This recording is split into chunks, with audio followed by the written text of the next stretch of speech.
Sziasztok! Ebben a videóban most egy olyan tippet szeretnék veletek megosztani, amit akkor tudtok hasznosítani, amikor önmetszőcsavart kell újra betekerni egy kényes anyagba, például fába vagy műanyagba. Fontos az, hogy visszataláljon az önmetszőcsavar az előző menetbe. Hogyha erre nem figyeltek, ez azért lehet problémás, mert a évek alatt több szétszereléssel, újra összeszereléssel megtörténik az, hogy az önmetszőcsavar mindig új menetet fog vágni magának, és remélem nem kell azt taglalni. Mi van akkor, hogyha a lyukba 3-4 új menet is belekerülhet, kiszopósodik, mint a kurva pikája. Ezt egy egész kényes anyaggal, egy elektromos gitárnak a fa testével fogom demonstrálni, újra vissza fogom rá szerelni a nyakat. Természetesen itt is fontos, hogy a megfelelő csavarhúzó legyen kiválasztva a csavarhoz. Mint látjátok, ez egész jól megtartja, meg fejjel lefele is. Kicsit már kopott, mert ez egy 3-4 éves bitfej, de azért úgy gondolom, ez még jól passzol ehhez a csavarhoz. Lássunk is hozzá. Itt, mielőtt bármit is csinálok, még két további tippet jegyeznék meg. Addig egyetlen csavart sem szabad megszorítani,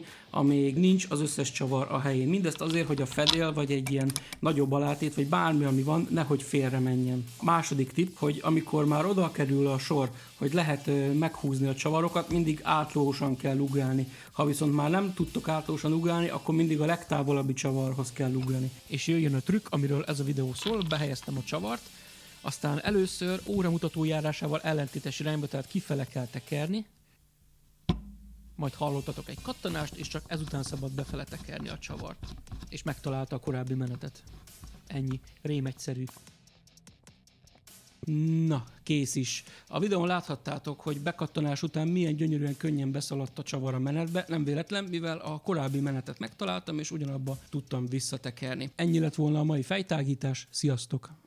Ja, és még valami. Remélem azt mondanom se kell, hogy egy ilyen kényes anyagot csak kézzel szabad meghúzni. Itt a csavarbehajtót azt el lehet felejteni. Na most már tényleg sziasztok, csá!